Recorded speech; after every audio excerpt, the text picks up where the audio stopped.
Hi Vishnu കൊച്ചിക്കാരനാണ്. അപ്പോൾ രാവിലെ തന്നെ ഞാൻ പേടിച്ച് വിറച്ച് നിൽക്കണേണ്. ഞാനിപ്പോൾ രണ്ടുപേരെയും കൊണ്ട് നടക്കണം. കാര്യം അലൻ ജോസ് പെരേര എന്നെ എവിടെ വെച്ച് കണ്ടാലും വെട്ടി കൊല്ലുമെന്നാണ് പറയണത്. വോയിസ് ഞാൻ കേൾപ്പിച്ചത്. അനാവശ്യമായിട്ട് ഇല്ലാത്ത സത്യങ്ങളാ നുണകളാ എല്ലാം വിളിച്ച് ഇനിയും കൂവാനാണെങ്കിൽ നീ ധൈര്യം ഉണ്ടെങ്കിൽ നിനക്ക് വല്ല പേഴ്സണൽ വെഞ്ചേഴ്സ് ഉണ്ടെങ്കിൽ നീ എന്റെ അടുത്തേക്ക് വേടാ പിരിയടി കൂറി മോനെ മയിരെ. നീ ഇടക്കൂച്ചിലേക്ക് വാ. നീ എന്റെ വീട് അറിയാലോ നിനക്ക്. എടക്കൂച്ചിലേക്ക് സന്ധ്യ കഴിഞ്ഞിട്ട് വാടാ പീരിയടി മോനെ. 9 മണി കഴിഞ്ഞിട്ട് നീ വൈകുന്നേരം വാ. എന്റെ അമ്മയുള്ളപ്പോ നീ അഞ്ചുള്ള ഉറപ്പുണ്ടെങ്കിൽ വാടാ നീ മയിരെ കാവടി മോനെ. നിനക്ക് എന്താ മയിരെ ഉടുപ്പുള്ള പീരിയടി മോനെ വീഡിയോ ഇടാനായിട്ട്.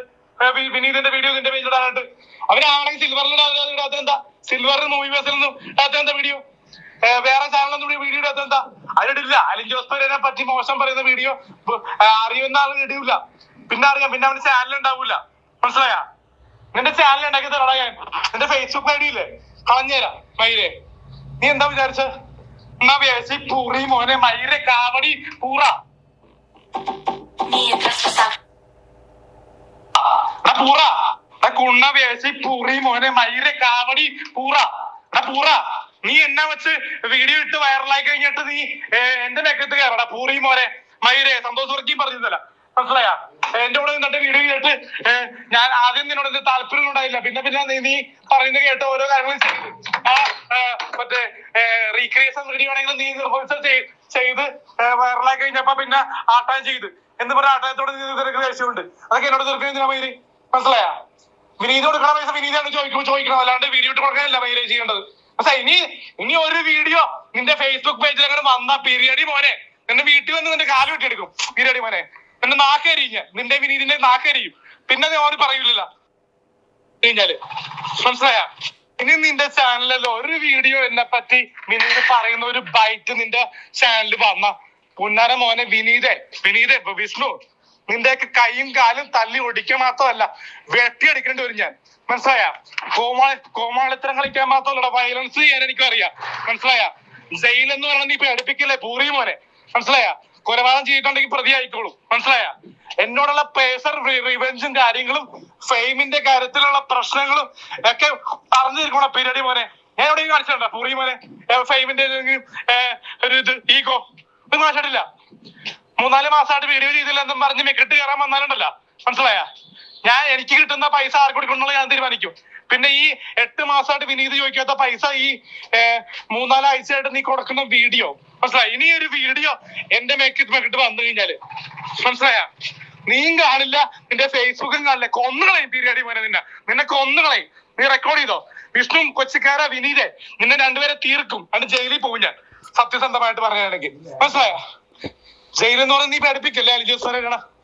25 വയസ്സാകാൻ പോണത്. 1-2 പറയാനൊന്നുമല്ല. സബ് ജയിലിലേ പോകുള്ളൂ. ഒന്നും പഠിക്കാനില്ല. നീ ഒന്നും നോക്കണടാ മോനെ. അല്ലാണ്ട് എനിക്ക് ഇത് വെച്ച് വീഡിയോ ചെയ്തിടാനുള്ള അറിയാൻ പാടത്തൊന്നുമല്ല. മനസ്സിലായ? ഇത്രയും പറയണം. ഇനി നിന്റെ അപ്പോൾ ഇതേപോലെ വധഭീഷണിയാണ്. അപ്പോൾ ഇനിയിപ്പോൾ എനിക്ക് എന്തെങ്കിലും സംഭവിച്ചു കഴിഞ്ഞാൽ അലൻ ജോസ് പെരേര എനിക്ക് ഉത്തരവാദി. ഇപ്പോൾ കണ്ടല്ലോ എന്നെ കൊന്നിട്ട് ജയിലിൽ പോകുന്നൊക്കെയാണ് പറയണം. ഞാനിപ്പോൾ പേടിച്ചിട്ട് വീട്ടിൽ നിന്ന് പുറത്തിറങ്ങുന്നില്ല. കാര്യം പറ്റ ഭീഷണി എന്ന് പറയുമ്പോൾ അറിയാമല്ലോ. അപ്പോൾ എന്താ ചെയ്യേണ്ടത്? നിയമപരമായിട്ട് നീങ്ങണമെങ്കിൽ നിയമപരമായിട്ട് തന്നെ നീങ്ങും. കാരണം ഇത്രയും വോയിസ് കാര്യങ്ങളൊക്കെ ഞാൻ ഇതുവരെയായിട്ട് അവനെതിരെ ഒന്നും പറഞ്ഞിട്ടില്ല. ആദ്യമായിട്ടാണ് ഇപ്പോൾ ഇങ്ങനെ ഇത്ര വോയിസ് വിടണത്. എന്തുകൊണ്ടാണെന്ന് അറിയില്ല. അവനെങ്കാട്ടേയും മുമ്പിൽ അവനെങ്കാട്ടേയും കുറച്ച് കയറി കഴിയുമ്പോൾ അവന് കുറച്ച് ദേഷ്യമുണ്ട്. ഞാനിപ്പോൾ അവനെങ്കാട്ടേയും കുറച്ച് ഫെയിമായി എന്നുള്ളൊരു തോന്നലുണ്ട്. അപ്പോൾ അതുകൊണ്ടായിരിക്കാം ചിലപ്പോൾ ഇങ്ങനെ വോയിസൊക്കെ വിടണം. ഇപ്പോൾ കൊന്നുകളയുമെന്നൊക്കെയാണ് പറയണത്. അറിയില്ല എന്താവുമെന്ന് അറിയില്ല. ഞാനിപ്പോൾ സ്റ്റേഷനിലൊരു പരാതിയായിട്ട് പോവുകയാണ്. കാരണം എനിക്കെന്തെങ്കിലും സംഭവിച്ചാൽ ഇവനിപ്പോൾ പറഞ്ഞു കേട്ടില്ലേ അവനെന്നെ വെട്ടിക്കൊന്നിട്ട് ജയിലിൽ പോകുമെന്നൊക്കെ പറയണം. അപ്പോൾ നിയമപരമായിട്ട് തന്നെ നീങ്ങാമെന്ന് വിചാരിച്ച് ഏതായാലും കേസായിട്ട് തന്നെ പോകാൻ പോകണേണ്. അപ്പോൾ എല്ലാവരും അറിയാൻ വേണ്ടിയിട്ടാണ്. അവനിപ്പോൾ ഇത്രയും തെറി പറഞ്ഞിട്ട് ഞാനൊന്നും പറയാഞ്ഞത് പേടിച്ചിട്ടാണ്. കാര്യം അവൻ പറഞ്ഞിട്ടില്ലേ വെട്ടിക്കൊന്നിട്ട് അവന് ജയിലിൽ ഒന്നുമല്ലെന്നൊക്കെയാണ് പറയണം. അപ്പോൾ ശരിക്കും പേടിച്ചിരിക്കണതാണ് ഞാൻ. ഇപ്പോൾ വീട്ടിൽ നിന്ന് പുറത്തിറങ്ങാൻ വേണ്ടിയിട്ട് രണ്ടുപേരെയും കൂട്ടിയിട്ടാണ് ഓട്ടോറിക്ഷയ്ക്ക് വന്നത്. കാരണം ഇവൻ വല്ല അറ്റാക്ക് ചെയ്യോ പുറത്തിറങ്ങുമ്പോൾ എന്ന് പേടിച്ചിട്ട്. ഞാനൊരു സാധാരണ ഓട്ടോ ഡ്രൈവറാണല്ലോ. അപ്പോൾ ഇവർ എന്താണ് ചെയ്യണമെന്ന് പറയാൻ പറ്റില്ല. അപ്പോൾ ഇവനെതിരെ നിയമപരമായിട്ട് തന്നെ നീങ്ങാൻ പോവുകയാണ് ഞാൻ. അത് ഇപ്പോൾ അറിയിക്കാൻ വേണ്ടിയിട്ടാണ് ഞാൻ ഇതിൽ വന്നത്. ശരിക്കും നിങ്ങൾ തമ്മിൽ എന്താ പ്രശ്നം? എന്താണ് പ്രശ്നം? വിനീതിൻ എന്ന് പറഞ്ഞൊരു ഡയറക്ടറിന് ഇവനൊരു 8,000 രൂപ കൊടുക്കാണ്ടായി. അപ്പോൾ അതിൽ തുടങ്ങിയിട്ടുള്ള പ്രശ്നമാണ്. എന്നായിട്ടൊരു പ്രശ്നമില്ല. അപ്പോൾ വിനീതേട്ടൻ ഇങ്ങനെ എന്നോട് പറഞ്ഞൊരു വീഡിയോ എനിക്ക് ഇടണമെന്ന് പറഞ്ഞ് അവൻ്റെ ഫേസ്ബുക്കിൽ ഇടണമെന്ന് പറഞ്ഞ് ഞാൻ എടുത്തിട്ട്. അപ്പോൾ ഇയാൾ വിനീത് പറയുന്ന കുറേയൊക്കെ കാര്യങ്ങളൊക്കെ അറിയാമല്ലോ. അപ്പോൾ അത് കുറച്ച് വൈറലായി ആ വീഡിയോ. വിനീതിൻ്റെ വീഡിയോ ഭയങ്കരമായിട്ട് വൈറലായി. ഒരു 3 ലക്ഷം പേരോളം കണ്ട് 1500 അങ്ങോട്ട് ഷെയർ പോയിട്ടുണ്ട്. അപ്പോൾ അതിൻ്റെയൊക്കെ ഒരു പ്രശ്നമാണ് അവന്.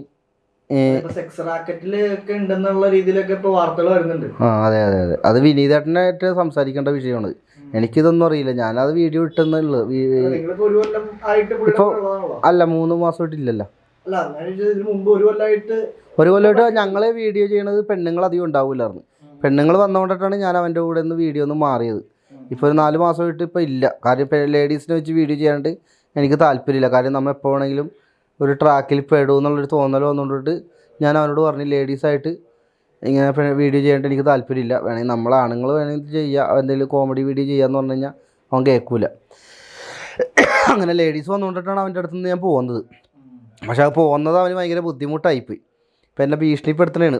അവനിപ്പോൾ പറഞ്ഞിട്ടില്ല, അവന് ജയിലിൽ പോകാൻ തയ്യാറാണ്. വധഭീഷണിയൊക്കെയാണ് വന്നേക്കണം. ഇപ്പം ഞാൻ പേടിച്ചിരിക്കണേണ്, എന്ത് ചെയ്യുമെന്ന് അറിയില്ല. ഇപ്പം ഇനിയിപ്പോൾ സ്റ്റേഷനിൽ ചെറിയൊരു പരാതി. അല്ല എനിക്കറിയില്ലല്ലോ, അത് വീഡിയോ ഇട്ട ആളോട് ചോദിക്കേണ്ടി വരും. എനിക്കിതിനെക്കുറിച്ച് അറിയില്ല. ഇപ്പോഴത്തെ അവർ വീഡിയോ എടുത്ത് പേജിൽ ഇട്ടെന്ന് മാത്രമേ ഉള്ളൂ. വേറെ ഒന്നും എനിക്ക് കൂടുതൽ കാര്യങ്ങളൊന്നും അറിയില്ല. ഞാൻ ഇല്ലല്ലോ അവൻ്റെ കൂടെ 4 മാസമായിട്ട് ഇപ്പോൾ ഇല്ലല്ലോ, വീഡിയോ കാര്യങ്ങൾ ചെയ്യാനായിട്ടില്ല. അപ്പോൾ എന്താണ് സംഭവം എന്നുള്ളത് അവർ തമ്മിലുള്ള പ്രശ്നമാണ്. വിനീത് ഡയറക്ടറും അവനും തമ്മിലുള്ള പ്രശ്നമാണ്. വിനീതിന് കുറേ കാര്യങ്ങൾ അറിയാം, പിന്നെ ബ്രൈറ്റിനും കുറച്ച് കാര്യങ്ങൾ, ബ്രൈറ്റിൻ്റെ കയ്യിൽ കുറച്ച് തെളിവുകളൊക്കെ ഉണ്ട്, അവൻ്റെ കയ്യിൽ കുറച്ച് വീഡിയോസും കാര്യങ്ങളൊക്കെ ഉണ്ട്. അതിപ്പോൾ സ്റ്റേഷനിൽ കേസായി കഴിഞ്ഞ് കഴിഞ്ഞാൽ ആ വീഡിയോസും കാര്യങ്ങളൊക്കെ ബ്രൈറ്റ് പുറത്തു വിടാൻ തയ്യാറാണ്. അപ്പോൾ അതൊക്കെ എല്ലാം ഞങ്ങൾ സെറ്റ് ചെയ്ത് വെച്ചിട്ടുണ്ട്. അപ്പോൾ കേസായിട്ട് വന്നു കഴിഞ്ഞാൽ വിളിച്ചു കഴിഞ്ഞാൽ ആ ബ്രൈറ്റിൻ്റെ കയ്യിലൊക്കെ അത്യാവശ്യം വീഡിയോസ് ഉണ്ട്, ഇവൻ ചെയ്യുന്ന കുറച്ച് കാര്യങ്ങളൊക്കെ ഉണ്ടെന്നാണ് പറഞ്ഞത്. ബ്രൈറ്റിൻ്റെ കയ്യിലും വിനീതിൻ്റെ കയ്യിലൊക്കെ കുറച്ച് തെളിവുകളും കാര്യങ്ങളൊക്കെ ഉണ്ട്. അപ്പോൾ ഇത് കേസാക്കാൻ വെച്ച് കഴിഞ്ഞാൽ ഇവന് ഓട്ടിസം ഉണ്ടെന്നും പറഞ്ഞിട്ടാണ് ആരും അങ്ങോട്ട് മൈൻഡ് ചെയ്യാത്തത്. പക്ഷേ ഇവന് ഓട്ടിസവും കാര്യങ്ങളൊന്നും ഇല്ല. കാര്യം ഡ്രൈവിംഗ് ലൈസൻസ് ഉള്ളതാണ്. ഓട്ടിസം ഉള്ളവർക്ക് ഡ്രൈവിംഗ് ലൈസൻസ് കൊടുക്കില്ലെന്നാണ് ഞാൻ അറിഞ്ഞത്. അപ്പോൾ ഇവന് ഡ്രൈവിംഗ് ലൈസൻസും കാര്യങ്ങളൊക്കെ ഉള്ളതാണ്. അപ്പോൾ ഇതിന് മുമ്പും ഇവൻ ഇതൊരു അലിഗേഷൻ ഉണ്ടാക്കിയിട്ടുണ്ട് ആലുവ സ്റ്റേഷനിൽ. അപ്പോൾ ഞാനാണ് അവിടെ നിന്ന് ജാമ്യം എടുത്തിട്ട് പോകുന്നത്. അപ്പോൾ ഇനിയിപ്പോൾ ജാമ്യം എടുക്കാനും പിടിക്കാനും ഉണ്ടാവില്ല. അപ്പോൾ ഇതിപ്പോൾ വധഭീഷണിയാണ്, കൊല്ലുമെന്നൊക്കെ പറയണം. കേട്ടില്ലേ, പേടിച്ച് ഇരിക്കണേണ്. ഇപ്പം നിയമപരമായിട്ട് മുന്നോട്ട് പോകണേണ്. ഇപ്പോൾ ഇപ്പോൾ വക്കീലായിട്ട് സംസാരിച്ച് അപ്പോൾ നേരെ സ്റ്റേഷനിലൊരു പരാതി കൊടുത്ത് അവിടെ നിന്ന് നേരെ പേപ്പർ കൊടുത്ത് വക്കീൽ നേരെ കോടതി കൊടുക്കും. മനസ്സിലായോ?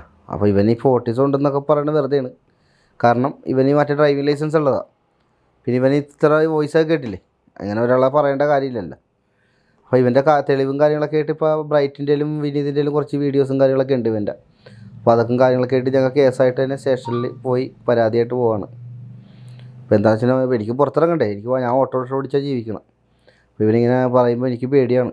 വല്ല ഇനി പുറത്തിറങ്ങുമ്പോൾ അറ്റാക്ക് ചെയ്താൽ എന്ത് ചെയ്യും? അതുകൊണ്ടാണ്. അപ്പോൾ ഇനിയിപ്പോൾ നിയമപരമായിട്ട് തന്നെ നീങ്ങണം. ഓക്കെ.